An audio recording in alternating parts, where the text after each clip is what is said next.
Hey folks, Triple Crown here, coming to you from Vancouver, British Columbia. This is a round 4 summary Operation SF, San Francisco. I actually want to make a correction. I did make a mistake with the US economy after Japan landed along the west coast of North America and Hawaii. So how does this impact the Americans? Well, it's actually quite substantial regarding the American economy. So the Americans have an NO bonus if they control a few things, including San Francisco. And if they do not control San Francisco, that is a minus 25 in an NO bonus, which they do not collect. Also, in addition to that, the Americans have 5 convoy zone boxes in the Pacific. 1, 2, and 3, so that's 15, so that's 40 IPP. Never mind that San Francisco is worth 8, and Western United States is worth 6, and the Pacific Northwest is worth 2, the Deep South is worth 2, and Hawaii is worth 2. So you start adding that up, and that's well over 50 IPP that the Americans are not getting when the Japanese are doing what they are doing. So the Americans are pushing back, and the Japanese are going to do a sort of a slow retreat away, but that definitely has hurt the Americans. So, yeah, quite devastating actually. So you can see here, you know, the British and the Canadians are sort of trying to push back. There's a little bit of a ping pong action happening here in Alberta, and some ping pong action happening here in the Deep South.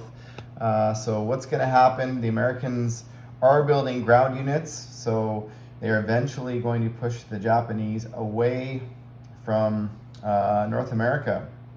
But even when that happens, they're still going to be getting convoyed, so that's another minus 15 IPP. But there is a sort of a penalty for that, and that is the Japanese have actually done a good job at sort of having a strong point here on the Asian coast and Peking, and sort of reinforcing with ground units.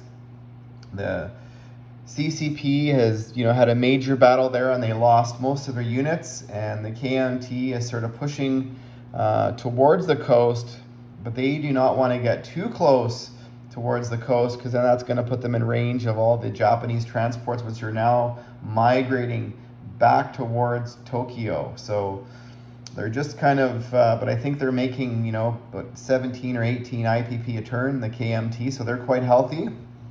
The others, and that is the FEC, they're making almost over 40 IPP a turn, which is pretty crazy for FEC. They have actually trouble spending it all.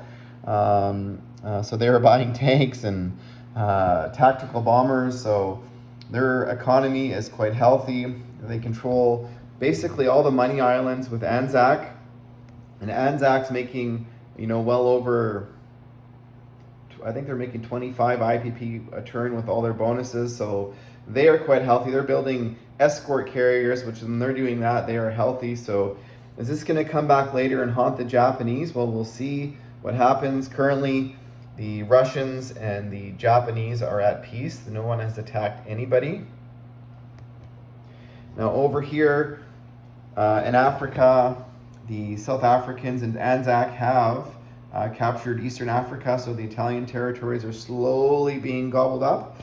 But there is a Fallschirmjäger now in Tobruk, and there's another air transport here sitting in Marseille that's going to bring over another German infantry next turn.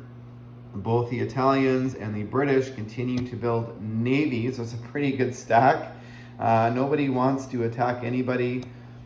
And over here along the Eastern Front, the Germans, because time is of the essence, they want to be able to capture Moscow as soon as they can. So even though the Russians had only rolled for their economy, they were making 24, they decided to attack anyway. So they control basically all the one territory along the entire coast of entire eastern front of Russia, and that is a stack of Russian unit or German units sitting in Western Ukraine. That's about 50 units, and there's about 50 units sitting in Moscow here But I give the advantage to the Germans because they have all these units, this big stack of stuff that's coming along. There's another probably 15 or 20 units there. So, and they are 2 spaces away from Moscow. So Moscow is definitely under threat. They are making 48 per turn, the Russians. So they're going to have to do some serious building back at their capital.